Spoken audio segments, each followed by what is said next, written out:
think that Trump would be gone. Now you're sorry, lonesome and scared. And you say you'd be happy if old Don would go home. There's a corner call someone who cares. Call someone who listens. How you doing, folks? Morning, Mary. Good afternoon. Maybe one of your favorites. Listening to a little song right now by Andy Simmons. Don't you come around here and It's called Trump Won. Get Over It theme song. There's a corner call someone who cares. Love this. Morning, Mike. Good afternoon, Mike. Good afternoon, Chris. If you are tuning into the show, thank you. It's a little chilly, so I just thought I'd stay warm inside. What I love about this video here, you can't see. Crying liberals. They're so sad. Trump won.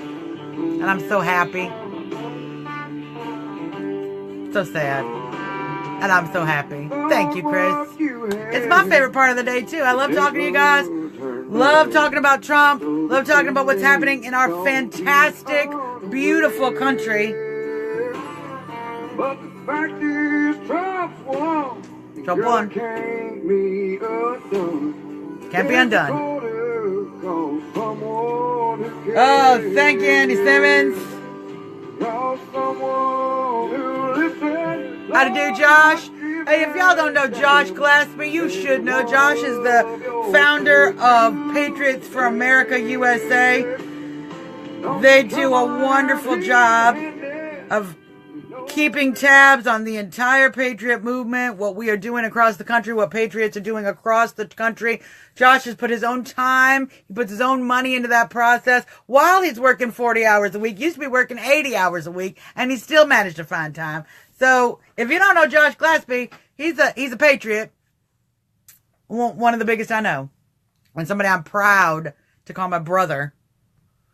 And when I say my brother, I mean like my close brother. You know, like almost twins, except for we don't look anything alike. Although, you know, sometimes Josh, your beard gets a little like this color. So maybe. Folks, thank you for tuning into the show. You are watching Trump Talk US live here in D.C., just 20 minutes from the nation's beautiful capital and our president's beautiful home, the White House. Maybe you've heard of it. Maybe you've heard of that little place we like to call Trump's Pad here on the Trump train. So thank you for tuning in. I wanted to talk a little bit about Dick Durbin. We're going to say it like that a lot today because, man, I'm not a fan of Dick Durbin, you guys. Not a fan. Dick Durbin, as you know, senator from Illinois. He's the one who came out with this whole shithole comment, which many people have refuted even happened whatsoever. Okay? Even Lindsey Graham can't actually, who's there joining in on the fun of bashing Trump, even Lindsey Graham cannot provide any evidence that that was said other than Dick Durbin said that was said. So, yeah. Little Dickie Durbin. Lie. Maybe he learned it from Ted. Lying Ted. Maybe Lying Ted taught him how to do that. So, but I want to talk about it a little bit because it's exactly what we've been talking about here on Trump Talk US, that this is a plan, and wow, it's these leftists. This is what they make my head do. I literally have to press my head in like this. I do like this because it makes my brain hurt. How stupid they think we are. Because we see Dick Durbin telling the lies. He comes out. He gets called a liar. He gets called out for his game. And then he keeps playing the game. Like we didn't notice. He's got cards up his sleeve. Okay? Dick. You got cards up your sleeve, and we saw the cards up your sleeve. It's like playing a game with your like little brother, and you know he's cheating, but he's a kid and he's gonna cry, so you kind of like watch him a little bit while he's cheating. Then you're like, look, it's too far now. Now it's just stupid. It's too stupid. This is where we're at. I know mainstream media. They're gonna have to steal me with them, Chris. They're gonna have to steal me with them. So if you see me all of a sudden saying bad things about the president, I've been stolen by mainstream media. rescue me. Get in there, you guys. Come save me, because all I'm going to do is support the president. That's what we do. We support our president. I love what my president is doing. And I love how he's handled this situation, because we see the game. I know, don't you love the feces map of San Francisco? You know, we actually got a lot of progress out of this shithole comment. And we certainly got a lot of discussion going on about other nations. And we certainly have kind of flipped it on them a little bit with that. If these nations aren't shitholes, why are we taking refugees from them? Why can't people go back to their countries if they're so beautiful? They're not shitholes. Why are they here? See? But as we all predicted, Dick Durbin was merely running operations for the Democratic Party. Say that Trump lied so that he could play this little game. Oh, well, if you're not a racist, prove it by letting DACA in. Really? Really, Dick Durbin? So let's just review this theory. We'll get there. We'll get there. No, that's not true, David. David, we'll get there. Okay? So hold up. Hold up. I'm going to explain how open borders are communist in just a minute. So be patient. See, here's Dick Durbin, all right? Here's Dick Durbin, okay? He's like, I'm not a racist. I just want to replace all of you black folks' jobs with illegal aliens because I like open borders. I just want black folks to have less money, to get paid less, and have less employment. Wait, that sounds racist, right? Isn't that racist? Isn't it racist to actually, because it gets you votes, undermine black Americans in the workplace by letting in their replacement, literally inviting in their replacements, and the factor that brings their wages down, brings their jobs down, and to add to it, adds tons of crime to our inner cities. As we all know, M13, Mexican drug cartels, there's multiple gangs, not just M13, multiple cartel gangs operate here in the inner city. It's right, Mary, not just black folks, all poor folks. All poor folks. But he's preferencing Hispanic illegals. So that seems a little racist to me. It seems a little racist. And additionally, it seems a little, it seems just bad policy to bring criminals into our urban communities. You know, this gang conflict we have, it's bad enough we have gangs in our own society. We have our own American gangs, so already a problem. But when you bring these other gangs in, you literally are creating more and more gang wars. So young people are getting shot and killed in our streets today because of these open border policies that the Democrats want to continue to operate on. And yet they continue to try to tell us that we're the racist ones. We're the ones who don't have black Americans' interest at heart, when in fact, they're importing criminals, wage lowerers, and job replacements for their own constituents in these urban communities. And it's absolutely, absolutely, absolutely outrageous. Now, we knew Dick Durbin was doing this. I don't think the plan is going to work. I don't think the ploy is going to work, because we already actually outed the whole ploy in advance. We already saw Dick doing it. We've already called him out for it. And so he just kept running the play. You know, it's kind of like watching the Chicago Bears offense, if you will. Okay. We know they're going to run it up the middle. We see they're going to run it up the middle. And then for some dumb reason, they still run it up the middle. Stupid. We knew it was coming. The defense knew it was coming. Everybody knew it was coming. They didn't get any yards. But they still ran the play. And it's this kind of thing that actually makes me worry about the Democratic Party, because they have no brains in their heads. They literally don't see their own failure coming at them. They don't see the cliff they're about to drive off of. And they've been driving this country off that cliff for a long time. Now, I wanted to bring up, I mentioned, because David Crawford, hopefully you're still in here, because I want to give an answer to your question. He asked, how are open borders communism? Communists don't allow just anyone into their countries. First off, you're not understanding something about communism, okay? Communism is not... Communism is a globalist ideology and has been a globalist ideology since its foundation. If you look into the history of communism and how it spread via socialism, this is why we had the Nazis, the National Socialists. They were actually a branch of socialism who tried to add national sovereignty to the principle of socialism. So it's socialism, but only for Germans. national socialism. So what that says about the principle of socialism, about collectivism in general, is that if you don't add that nationalism, if you don't add national sovereignty, the underlying system is by nature in itself globalist. And we've seen that more and more. Hello, Yvette. How you doing, sweetie?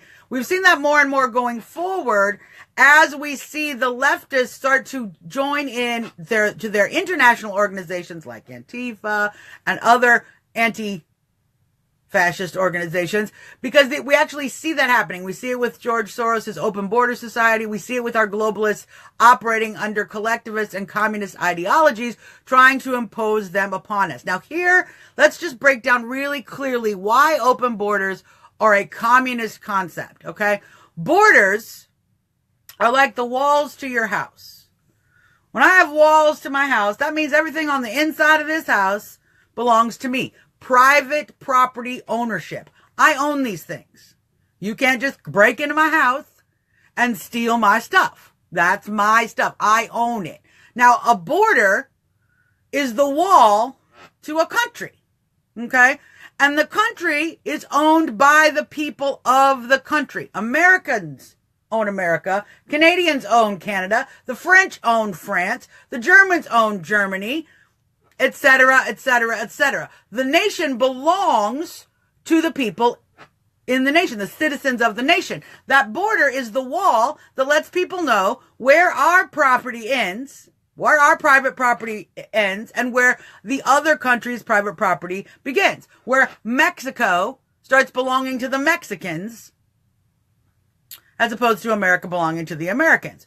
But as Carrie says, Carrie Mullins, you're absolutely right. Socialists don't believe in private property rights except the elites. That is absolutely correct. So people who support an open border ideology are saying that the individual citizens do not have a right to private property. They don't own their nation. And as we start to follow that philosophy, if I don't own my nation, how do I own this sweater? Okay? If I'm not even entitled to my own country because there's no borders. Land belongs to everybody. Belongs to everybody. So how come my sweater doesn't belong to everybody? How come little Trumpy doesn't belong to everybody? How come this phone doesn't? It does. That is the natural progression as we go moving forward into this ideology of open borders. Okay? That is the natural progression we find logically. Logically, you step from you don't own this country, Americans, to you don't own that house, citizen, to you don't own your own money, and the elites get to decide that. Now, that's the key thing that the left always forgets about communism is that there's not going to be some magic distribution fairy that comes down from the sky like a fairy godmother in a bubble, okay? And just like, oh, let me distribute everything to all of the peoples. That's not going to happen. How distribution then works, when you collectivize all the property, you redistribute it, somebody is in charge of that redistribution, always. That's just how it works. You can't distribute things without somebody being responsible for it. The people who are responsible for distribution become, in every situation, in North Korea, in China, in Russia, in every communist or socialist nation, Venezuela, goes on and on and on. The people become very, very poor. The elite distributors, those who are distributing that wealth to the people, collectivists, to the collective, become rich. Why? Because human nature is greedy. And people, when given the opportunity to take a little extra gravy for themselves, to take power over people that they don't have, will happily do that. And if they have the government supporting them, they get to use a gun to do that. Okay?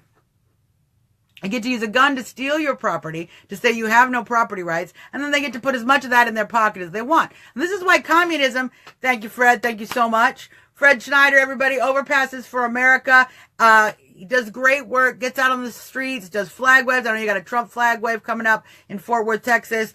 So please follow Overpasses for America. Follow Fred Schneider. He's a great, great patriot and has been a real big supporter of the show, and I really, really, really love him like a brother. I got all kinds of brothers on this feed today. I'm just loving this. I love my Patriot family.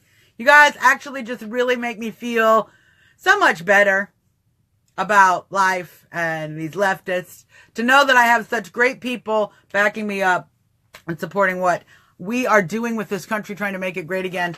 Just it makes you feel better because we're not alone. We're not alone anymore. For years, we all probably were fighting this patriot fight. I know Fred was fighting this patriot fight. Felt like almost alone. And now for the first time, we have some real camaraderie, some real family, some real teamwork. And it's really amazing. So when you allow the ideologies, love you too, Mike, when you allow the ideologies of communism to start to sink into people's minds, the ideology, the fantasy, the idealism of it is that we would be able to just magically everybody get equal portions.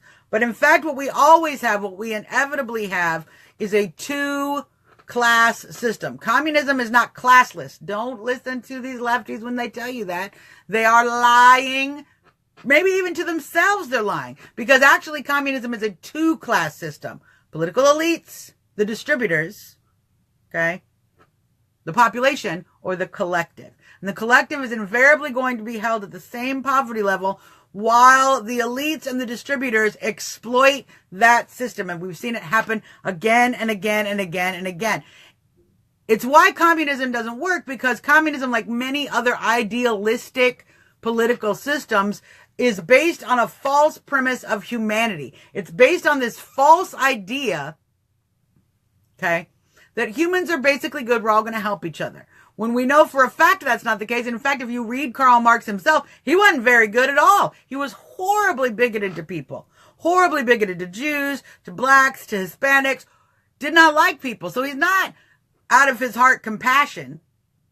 It's literally a system by which he can impose power on those he does not like. And hopefully in the end, he gets to be overlord to those people.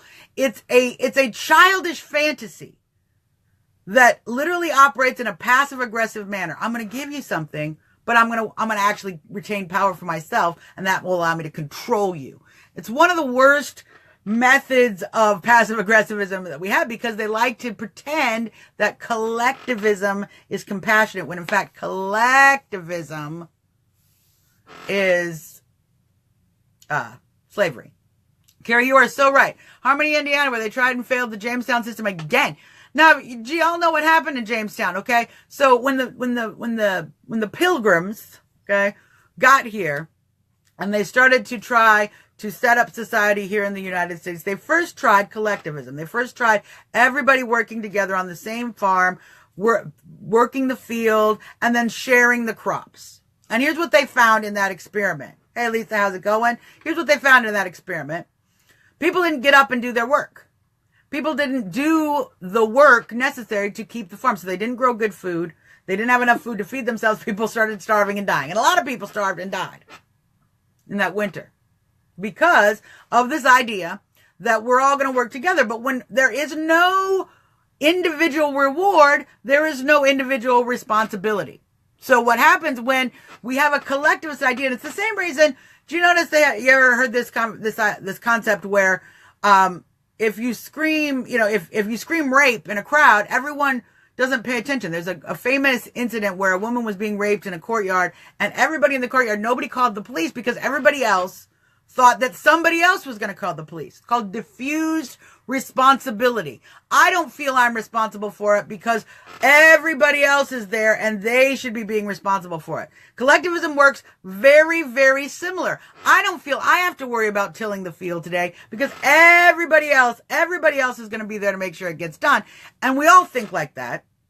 And then nothing gets done. And in the case of this rape, that's exactly what happened. Nobody called the police. The woman was, of course, horribly, she might have been killed. I haven't reviewed the story in a while, so sometimes the details get a little fuzzy, but the principle still remains. The diffused responsibility is very dangerous to the individual. It allows us to let things happen to others that are very, very bad. Now, let's just think about that. Collectivism creates diffused responsibility. It's an idea that they say is supposed to help all the people, but when in fact you diffuse responsibility, you leave people to get raped, starve, die. That's exactly what happens. Now, nothing gets done, people die. Exactly. But private property and the drive to succeed, exactly what Carrie says, exactly for what Carrie says. Without that, the Pilgrims would have died out. What they just figured out is, let's do this. Okay, this collective farming didn't work. We nearly all died. Let's try this. I'll give you a plot of land. I'll give you a plot of land. I'll give you a plot of land. You work your own land. Okay? Get your food. Then we can exchange food. We can trade. We can do this sort of thing. So, what happened? Wow. Crops were all of a sudden much more prolific. Food was being grown. The Pilgrims were able to start and maintain a society because of the fact that they were operating on an individual basis. Individualism, private property ownership, is the incentive necessary to actually be caring, giving, and sharing. Altruism is not possible without private property ownership. I can't give away what isn't mine. So the collectivists and the communists love to have this idea that they're being kind and compassionate by holding a gun to your head and demanding you give up your money to make them feel better about feeding everybody or whatever it is they think they're doing. They're not actually doing that. They're actually enslaving people. And unfortunately, even worse, they're stealing from you to do it. So now in order to pretend we're good people, we're stealing, we're lying, we're giving power over to corrupt individuals who will exploit it against the will of the people. And people are actually not getting fed, not getting taken care of. When you have private property ownership, you finally have a system where the individual pride, the individual opportunity allows people to build up wealth. That wealth is what allows there to be altruistic activity, which allows there to be charity, which allows there to be anything helping individuals. But if you don't first earn the money or the food or whatever it is, you can't give it away. And in communist systems, what you see again and again in communist and socialist countries, the farming industry, the food production falls utterly away. There is no food. Okay? There's no food because nobody has any incentive to produce food. And let's talk about Cuba. Cuba is a great example of this. Because the Cuban people, I do not know what that is doing. Because the Cuban people are constantly going through this battle, okay, with their own society. So Cuba is a communist country, and they relax and enforce strict farming rules, communistic rules, again and again. And the main method by which they do that is by price setting. So in order to give everybody, where you all at? Look at Tyler. Nice to meet you. Nice to meet you. Tyler, actually, friend Fred Schneider. I don't know what they do out in Hawaii, and I'm glad you guys weren't nuked. You're all okay, right? Everybody's safe. We got all the kids out of the sewers. Everything's fine. Glad you're all fine. Very suspicious about that situation. Very, very, very suspicious about the situation in Honolulu. So it's absolutely impossible to have a communist system that actually feeds the people, because when you do something like price fixing, okay? When you do something like price fixing, the cost of making the food, thank you. I'm glad they're okay. I'm glad you guys are okay. The cost of growing that food is then put onto the farmers. And if the market is not meeting the cost of the food, the farmers will stop growing the food. And in many situations, the prices that farmers were allowed to charge for the food were actually less than the cost of producing the food itself. So farmers quit producing the food. No one's just pouring money out of their pockets they don't have to give away food to the state.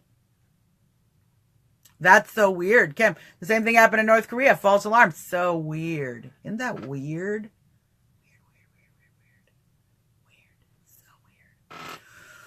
So what happens again and again in Cuba over and over and over is the Cuban government cracks down on price fixing. They say, these are the prices. We control the prices.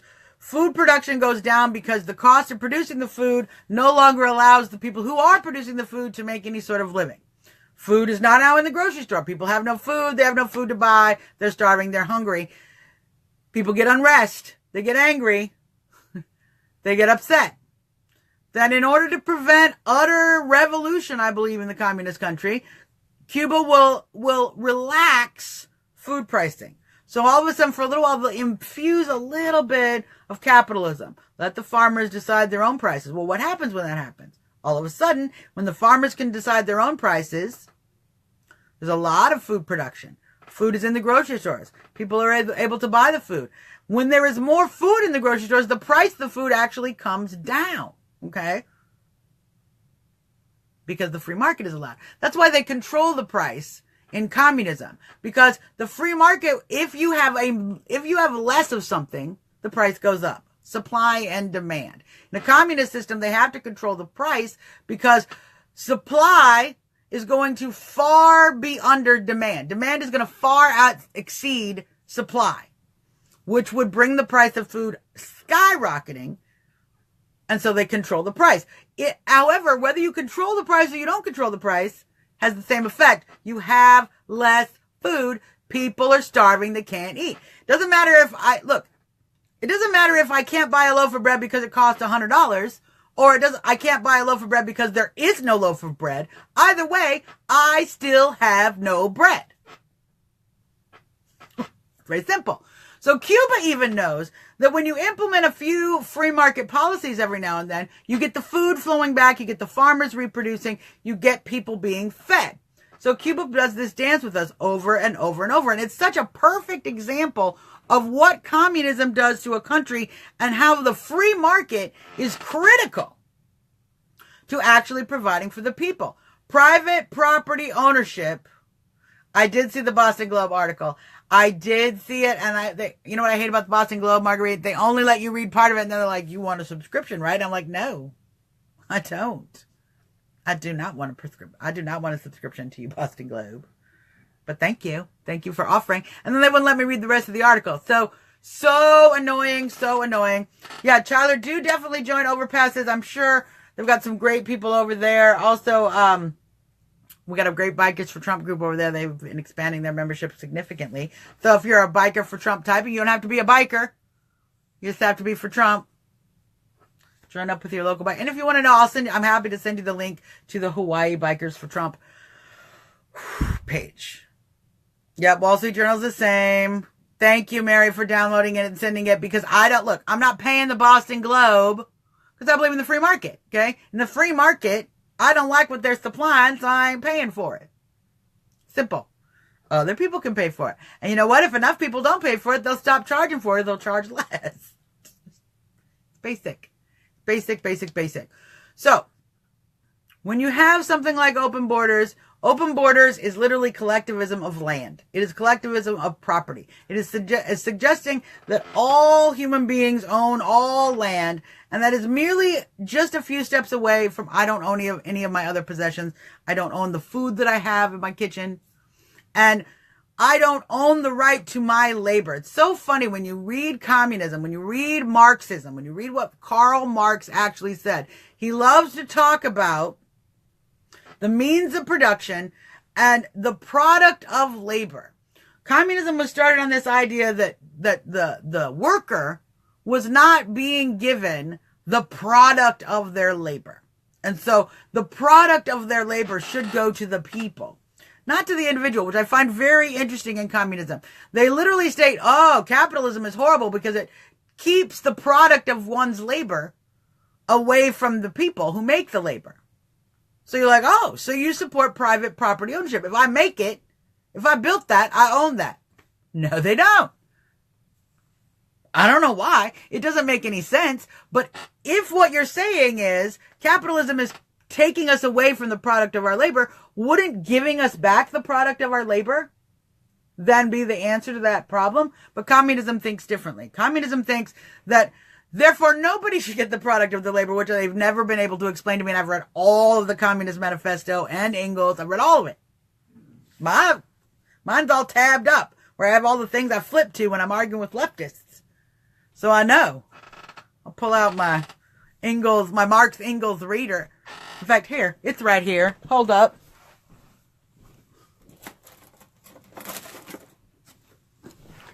You see, you guys, see all the tabs in my Marx Engels reader?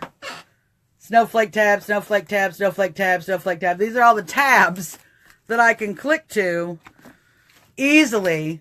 I know, in paper. What? Look at this analog, you guys. In paper form. So I can continue to defeat this ridiculous narrative. Now,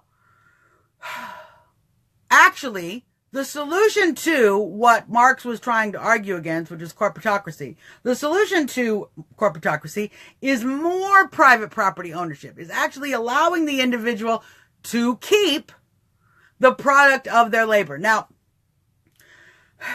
unfortunately, Marx's assessment of capitalism was wrong, because what he didn't recognize, what he refused to leave out, probably for his own purposes, what he refused to leave out was that when an individual makes something, we should be able to keep it for ourselves. What we refuse to leave out is that is actually the keeping the product of your labor is keeping it for yourself. Now, one of the methods of my labor is time. Okay? How capitalism works is I trade time for money. So the product of my labor becomes money. Okay?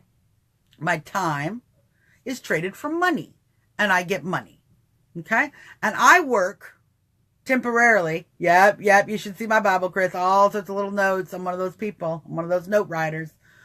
All of the people in capitalism are trading time for money. And the free market actually makes your time worth more if you have more skills, if there are fewer workers, all of these things. So there's actually more opportunity in a capitalist system for the individual worker to keep the product of their labor. Look, if I work in a factory, I don't need to keep all the cars.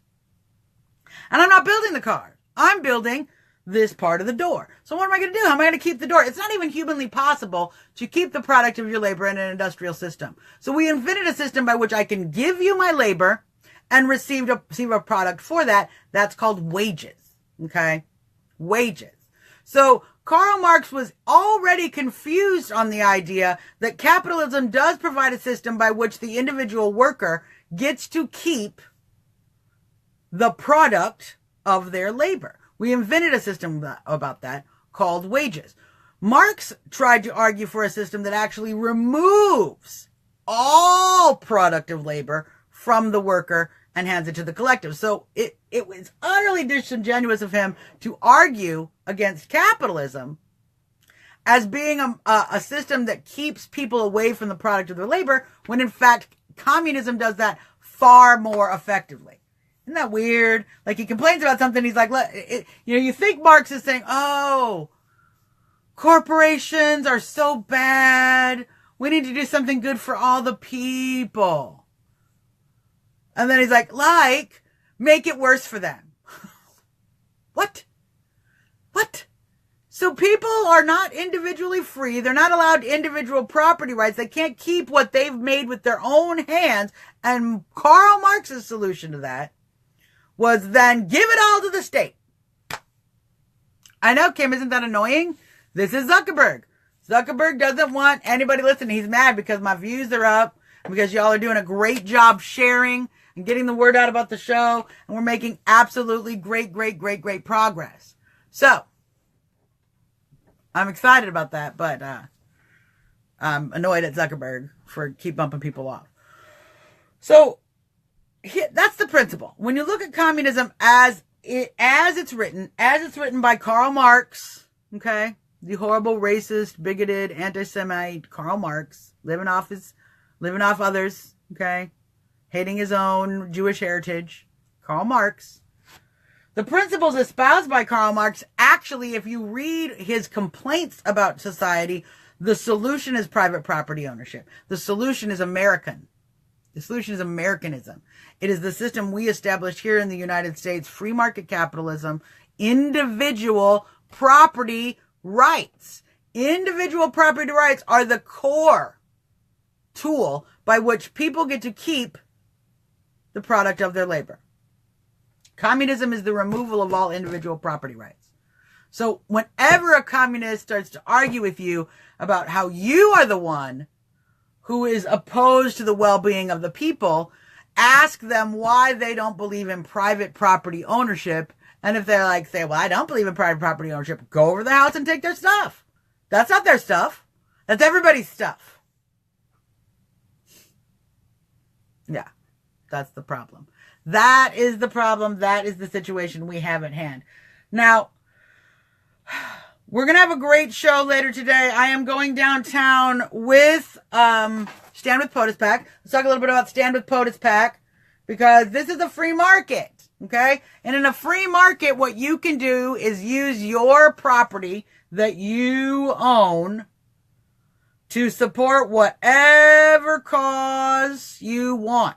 Support what candidate you want. It's just all of this. You can support it because your money is yours. Now, so what does that mean? What does that mean? If you like what we're doing here on Trump Talk US, if you like what we're doing with the MAGA movement, if you want to support your fellow patriots, if you want to support MAGA candidates, if you want to help defeat the establishment machine and put a few dollars into supporting things that you believe in, you can go to standwithpotus.com, donate some money. I'll send you a little surprise gift if you do that, just because I like to reward people for helping me out. That's what I like to do. And then we, together, will be able to stand with our POTUS and continue to operate this MAGA movement. Now, because I showed you that, some annoying legal people that I have to do this. Yeah, paid for and authorized by Stand With POTUS PAC, not authorized by any candidate or candidate committee. Trump Talk US is not authorized by any candidate or any candidate committee. It's authorized by me. Suzzanne Monk. There's my little texties. Suzzanne Monk. So, we're going to be doing some great stuff downtown today with Stand With POTUS, and that's why I brought it up. So, go to standwithpotus.com, donate if you can. If you can't, please share, let other people know.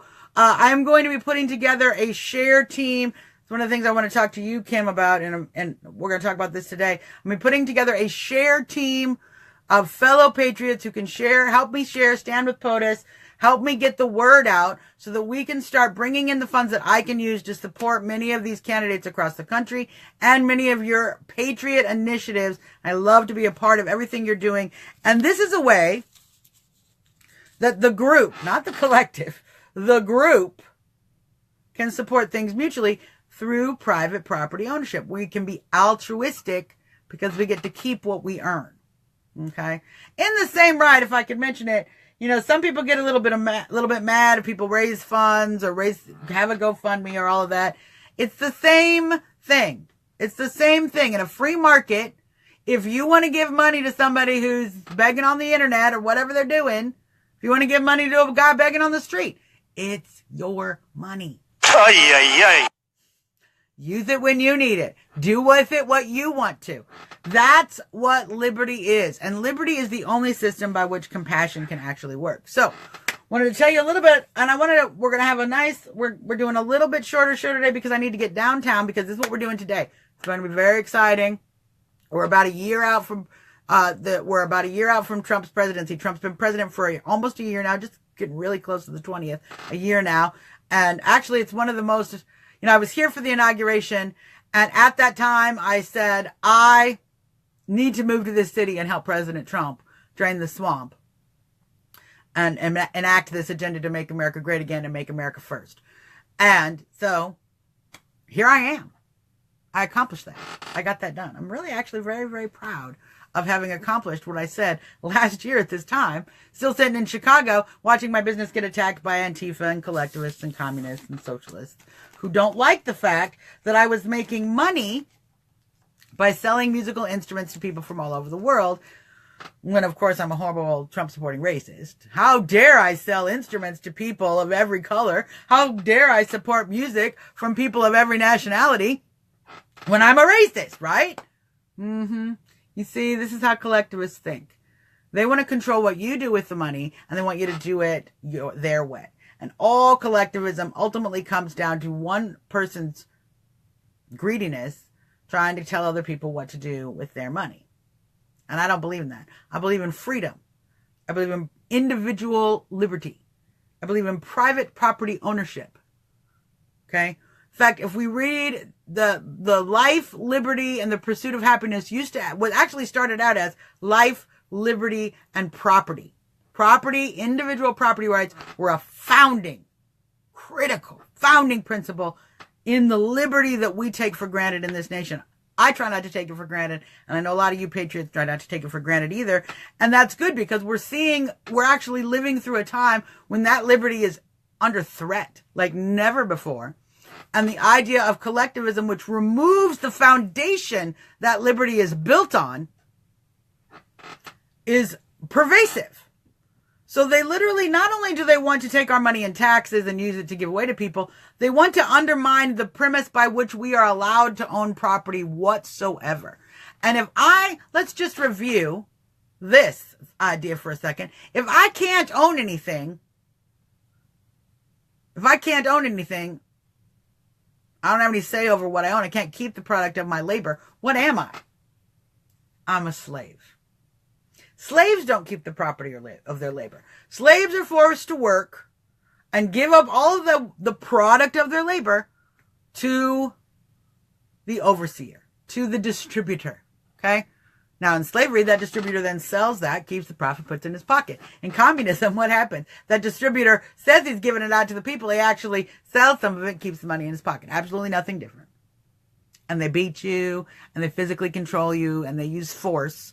Both systems, both communism and slavery, use the same methods and mechanisms to control the population. The only thing that is the opposite of slavery is not collectivism. The opposite of slavery is individual property rights, individual liberty, free markets. So, our country, it's a beautiful, amazing, amazing place, but we are certainly under threat at the very foundation that allows us to have our liberty, the right to own what we make, the right to keep the product of my labor, is under threat by these collectivists and communists who seek to put us back into slavery. There's very little difference between an oligarchy, which is what communism and socialism are, and monarchy, which is what we defeated to make this country in the first place. We defeated an archy to become free individuals with individual liberties and property rights. And now they want to replace that with an oligarchy, because the archy people, the archists, I guess, I don't even want to call them, they will keep trying through every method. They know we don't want to accept kings anymore. They're like, oh, well, maybe you'll accept guilt and leadership from, the elites who are going to distribute everything for us. And they're good people. You can elect them. So we can elect our slaveholders. That's what communism is. Communism, the only difference between slavery and communism is I get to vote for my slaveholder. Only difference. So,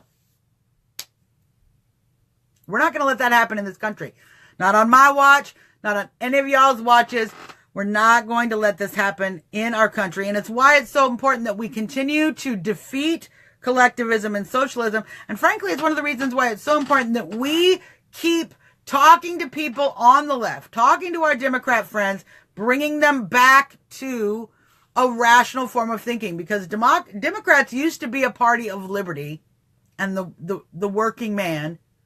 And they have changed and now have become completely socialist, collectivist, communist, and statist. We can't live with a two-party system where half of it's communist, because communism by nature wants to bring down America, because America is a country of individual rights. Communism is a system of no individual rights. So communism is directly opposed to Americanism, but we have one of the two major parties that is almost entirely at this point communist, or sneakily so, which is what we see in the case of Dick Durbin. Yep. I know. See, that's what they do. They try to humiliate. They use guilt and humiliation, and they actually have no leg to stand on, because when you parse out their argument and ask them, well, why do you support taking away people's private property? Do you have private property? Let me have your shoes. What do you mean? Well, those are my shoes. No, not according to you. According to you, those are everybody's shoes. Why do you get to wear the shoes? System gets real messy real quick when you really start applying collectivism who claims that they're collectivists. So, all right. So those ayes are my Trump notifications then. Isn't that great? Isn't it great? But it's probably my fellow Stand with POTUS PAC people, because we are going to be going downtown today to the White House, out in front of the White House, talking to individuals, finding out what they think about the POTUS for the first year. I'm going to make some people say some nice things. If you can't say anything nice, don't say anything at all. We're going to see if we can't get people to say a few nice things, even people who don't like President Trump. And they're probably going to say some bad things. And you guys are going to laugh your butts off, because snowflakes are hilarious. So we will be making a video of that. I will be posting that later in the day. Troy says, all of our families were Democrats when Reagan came. That's when the parties in which direction they were going. Yes, and under LBJ as well. There's a huge shift in the Democratic Party, in which the Democrat Party was actually the party of the KKK, of slavery, and of black oppression. And they tried to flip it on us, and they've been playing this flip it on us thing for a little while now. In fact, nothing has changed. And as you can see, the Democrats continue to not support the black community, and they continue to support their own vote more than the black community. You see that in Dick Durbin. Just want open borders. Just let the illegal labor in. Who cares how many jobs it takes away from people, from citizens working hard in this country, particularly the black population, who is most often, in fact, statistically negatively affected by illegal immigration labor. Lisa says, the young male told me President Trump is a racist, and I asked him for an example. Still waiting. Yeah, they walk away. They have nothing. We're going to find out some more today. So, let's see. Oh, yeah. We got a little bit of this going on, you guys. So, tune in a little bit later. I'm going to probably go live a little bit from downtown. And then we're going to be doing some videos. We'll post that later today. Please share standwithpotus.com.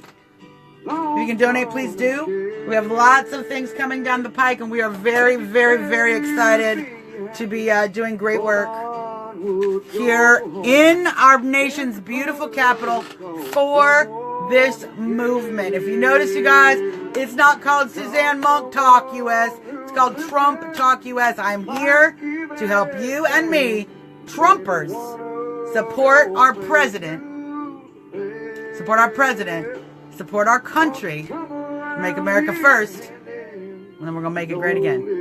I love Dinesh D'Souza. He actually follows me on Twitter. It's very exciting. It's very, very exciting. Dinesh D'Souza, also Prager University, all sorts of good stuff. This is Andy Simmons. He's spoofing Travis. He's spoofing Travis Tritt. He's not spoofing. He's parodying. He's singing a parody. His name is Andy Simmons.